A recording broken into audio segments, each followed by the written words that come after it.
Everyone, welcome back to channel. I hope आप सबके paper अच्छा हो गया होगा और अभी मेंस का।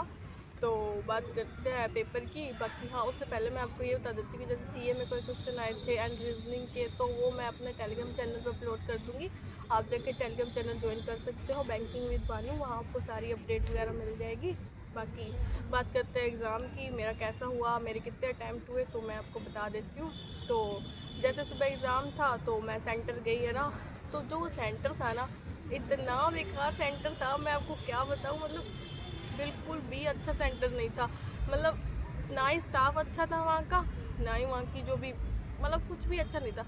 जैसे अगर बायोमेट्रिक उन्होंने पहले करी ही नहीं, मतलब कुछ भी नहीं बोलते हैं एग्ज़ाम के बाद जो भी होगा उसके बाद अटेंडेंस लगेगी बाद में जो होगा।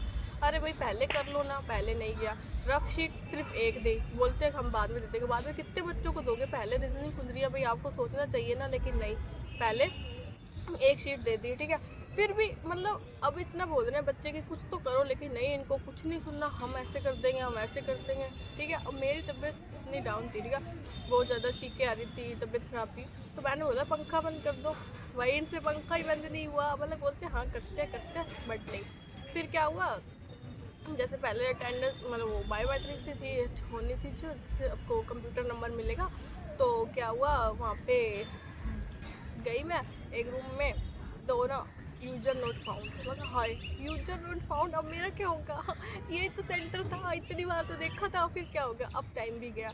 मतलब मेरे दिमाग में पता नहीं क्या ही चल रहा था। 3-4 बार उसने किया मैम ने, तो नहीं ओपन हो रहा था।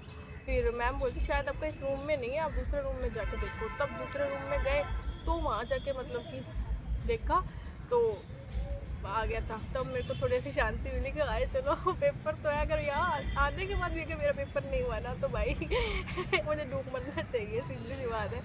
तो ठीक है, सब कुछ सेट हो गया था, ठीक है। अब जैसे कंप्यूटर की बात करें तो कंप्यूटर की बिल्कुल ब्राइटनेस ही नहीं थी।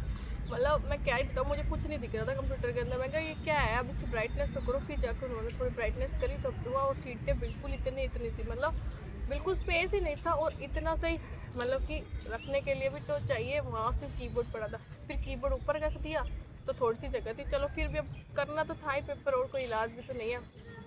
फिर एग्ज़ाम स्टार्ट हुआ तो जैसे कि आपको पता है पहले रीजनिंग ओपन हुई थी, फिर कंप्यूटर, फिर सीए, फिर हिंदी इंग्लिश एंड फिर मैथ, है ना।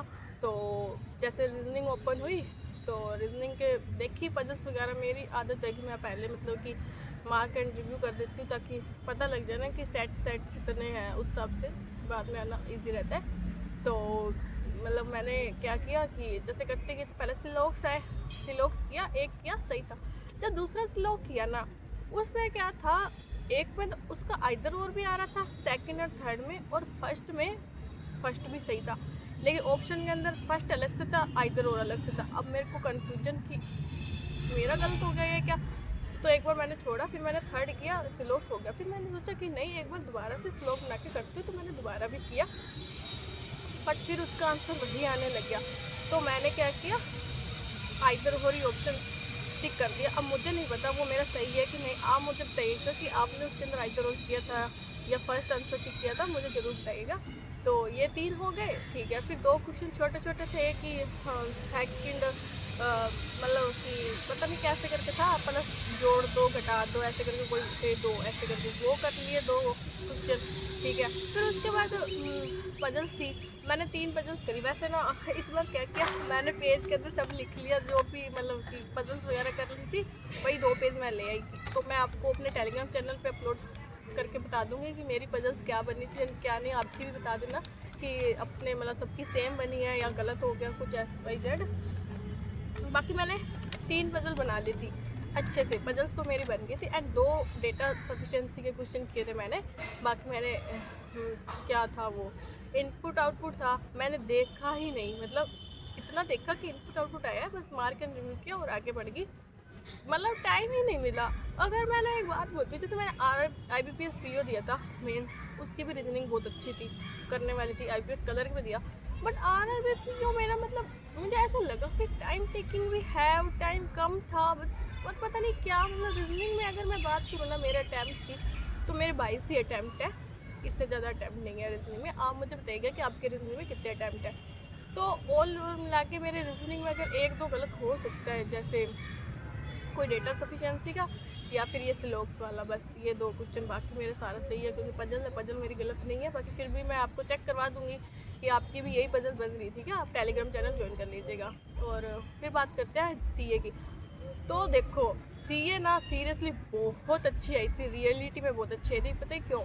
अपने को ऐसा लग रहा है कि जैसे स्टैटिक क्वेश्चन आ गया, ठीक है, बट ये स्टैटिक क्यों आया है आप एक बात समझना, क्योंकि जो अभी मतलब कि चीज़ें अभी करंट में चल रही है ना, उन्हीं से रिलेटेड ही स्टैटिक पूछा गया, कोई ऐसे नहीं पूछा गया। एंड जो शॉर्ट नोट्स टेलीग्राम पे अपलोड किए गए, और मैंने बार बार बोला था कि आप शॉर्ट नोट्स ही पढ़िए, एंड सारा का सारा पेपर उसमें से ही था, कुछ बाहर से नहीं था। स्मार्ट कीड़ा पढ़ते हैं, स्मार्ट कीड़ा में से भी था। देखो करंट तो हर कहीं से आ रही है ना, सही है, ये बात तो मानते हो, लेकिन स्मार्ट कीड़ा में क्या था कि पीडीएफ बहुत बड़ी है, नहीं पढ़ी जाती, लेकिन अपने शॉर्ट नोट्स तो पढ़ती हैं। सारा पेपर शॉर्ट नोट्स से था। एंड मैं मेरी बात करूँ तो देखो मेरे को सीए वैसे भी कम रिटेन रहता है, ठीक है, मैं बता ही देती हूँ आपको। तो लेकिन फिर भी ना मैंने 19 किए क्वेश्चन, 19 मेरी तरफ से विद एक्यूरेसी थी, बट मैंने अभी आके चेक भी कर लिए सारे क्वेश्चन, तो मेरे 15 क्वेश्चन एक्यूरेट सही है, एंड सिर्फ 4 क्वेश्चन है वो गलत है। मतलब 2 तो मेरे को दिख गया कि गलत है, पर 2 का मेरे को पता नहीं लग रहा कि मैंने क्या किया था, लेकिन 15 क्वेश्चन तो मेरे एक्यूरेट सही है। एंड आप मुझे बताइएगा कि सीए आपने कहाँ से करी थी, एंड आपके कितने मार्क्स सही हो रहे हैं, कि आपने एक्यूरेसी कितनी रखी थी सीए के।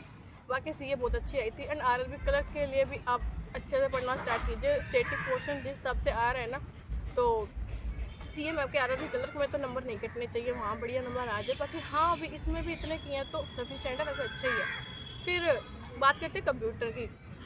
तो देखो वैसे कंप्यूटर मैंने ओवरऑल कर लिया था भाई, सारे टॉपिक कर लिए थे, लेकिन फिर भी एक आधा टॉपिक जैसे होता है कोई छोटा मोटा वो रह जाता है। और एक बार ना जैसे 15 दिन मिले थे आईपीएस क्लर्क मेंस के बाद ना, तो मैंने सिर्फ वो एक बार जैसे पढ़ा, तो एक रिवाइज होता है बार बार रिवाइज एंड क्वेश्चन का, वो तो वाईटीपी क्लासेस चल रही थी, लेकिन एक वही थ्योरी का बार बार रिवाइज नहीं था, और एक्स्ट्रा क्वेश्चन थे। तो मेरा कंप्यूटर ठीक है, मैंने एक बार पहले कर रखा था कोर्स और एक बार दोबारा भी किया, तो मैंने टोटल 25 ही क्वेश्चन किए हैं। अब मुझे नहीं पता कंप्यूटर में मेरा कितना सही है, लेकिन हाँ इतना है कि सेक्शन कट ऑफ निकल जाएगी, कोई 10 नंबर तो 10 क्या, हाँ 8-9 ही आएंगे, क्योंकि जैसे मैंने 25 किए थे, 25 का आधा 12.5 है ना, तो 12.5 का गलत भी तो होंगे कुछ, तो यही कोई 9-10 मान के चलो, या 8-7 कितने भी, मतलब मैंने 25 अटैम्प्ट किए थे। बात तो ये है, आप मुझे बताइएगा कि कंप्यूटर में आपके कितने अटैम्प्ट है। फिर बात करते हैं हिंदी की। भाई हिंदी मतलब मैं क्या बताऊँ, इंग्लिश करते हैं ना मेरे को सही लगता है कि चलो हो रही हो, बट हिंदी सीरियसली टफ थी। मुझे कोई इतना वो नहीं लगा कि हिंदी का parajumble, oh my God, parajumble तो बहुत ज़्यादा टफ था। मतलब इंग्लिश के अंदर पैराजम्बल आता है ना, तो उसमें क्या होता है कि फर्स्ट एंड लास्ट अपने को पता लग जाता है ना, इसके अंदर नहीं पता लग रहा था। हिंदी सीरियसली टफ थी। तो कुल मिला के मैंने हिंदी में 31 ही क्वेश्चन किए हैं, ज़्यादा तो नहीं हुए, फिर तुक्के मारने का कोई तुक नहीं था। जैसे मैंने 4 तो पैराजम्बल के क्वेश्चन छोड़ दिए, ठीक है, एंड 2 एरर्स के थे, क्योंकि एरर्स भी इसमें काफ़ी हार्ड लगती है, क्योंकि 4 क्वेश्चन थे, जैसे 4 एरर्स थी, एक जैसी एरर, अब उसमें फाइंड करना भाई बहुत ज़्यादा टेढ़ी खीर लग रही थी मेरे को हिंदी। मतलब क्या ही बताऊँ, मतलब एक्सपीरियंस हिंदी का भी ठीक था, इतना कोई वो नहीं था। तो हिंदी में मैंने 31 क्वेश्चन किए, ठीक है। और उसके बाद मैथ आई। मैथ के अंदर क्या था, मैं पहले सोच रही थी कि इससे मार्क एंड रिव्यू करती जाती हूँ, कितनी डी आई है क्या है कुछ है। सिंप्लीफिकेशन एक ही नहीं था भाई, मेरे को था कि कम से कम 3 या 4 अप्रोक्सीमेशन तो आएंगे, बट कोई अप्रोक्सीमेशन नहीं थे। 6 थी रोंग नंबर सीरीज, नहीं सीधी, हाँ सीधी थी, तो मेरे को नंबर सीरीज वैसे कम आती है, तो फिर भी मतलब मैंने 3 शायद कर ली थी नंबर सीरीज, एंड 2 डीआई कर ली, अच्छे से हो गई थी दोनों डीआई, और 2-3 मैंने अर्थमेटिक के क्वेश्चन किए, 3-4 हाँ जितने भी। तो कुल मिला के हाँ मैथ में मेरे 15 ही अटैम्प्ट हुए, इससे ज़्यादा मैथ में नहीं हुए, क्योंकि जो डीआई थी, डीआई में भी एक आधा क्वेश्चन ऐसा था जो नहीं आ रहा था ना, तो उसकी जगह अर्थमेटिक के क्वेश्चन हो गए, और 2-3 यही मिसिंग नंबर सीरीज ये हो गई।